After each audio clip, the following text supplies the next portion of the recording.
principal mythe dont découlent tous les autres, c'est le grand mythe de ce qu'on appelle la défloration.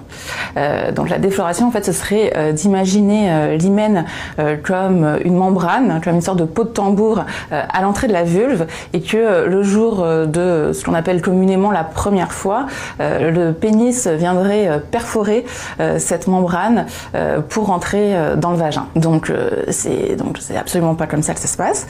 C'est un mythe total, puisque l'hymen, donc anatomiquement, ce n'est pas une membrane, ce n'est pas un bouchon qui vient fermer le vagin, mais au contraire, c'est plutôt un petit anneau qui est perforé, donc de principe, de fait, dès l'enfance, qui va se modifier en fait tout au long de l'enfance et pendant l'adolescence, et qui permet de toute manière de faire s'écouler les règles.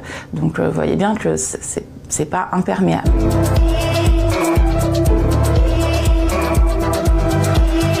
Alors non, l'hymen ne doit pas forcément saigner lors des premiers rapports sexuels. Ça arrive dans environ 50% des cas, donc une chance sur deux. Il peut saigner un petit peu parce que il a été déchiré à un endroit, à plusieurs endroits, mais il peut aussi simplement se distendre ou ne pas bouger du tout.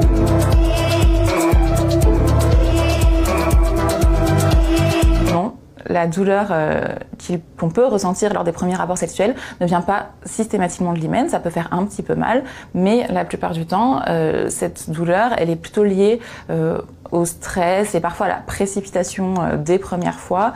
Finalement, ce stress, cette précipitation cause un manque de lubrification chez la femme et peut causer aussi une contraction des muscles qui entourent le vagin, donc des muscles du périnée, qui peuvent tout à fait expliquer la douleur ressentie.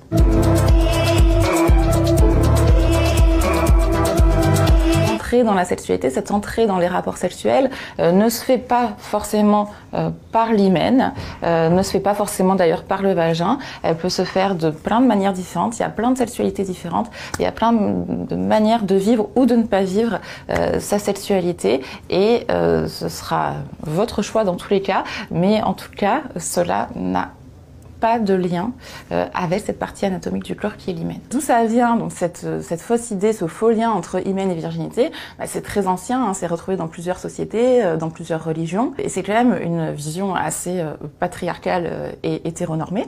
Donc je vais m'expliquer. Patriarcale pourquoi? Parce qu'il s'agit quand même ici de contrôler le corps des femmes, de contrôler leur sexe, de contrôler leur sexualité, et au-delà de contrôler leur capacité reproductive, parce que c'est quand même de ça qu'il s'agit, c'est que lorsque la femme reste vierge pour le mariage, si elle tombe enceinte, ce sera donc forcément de son mari et non pas de quelqu'un d'autre.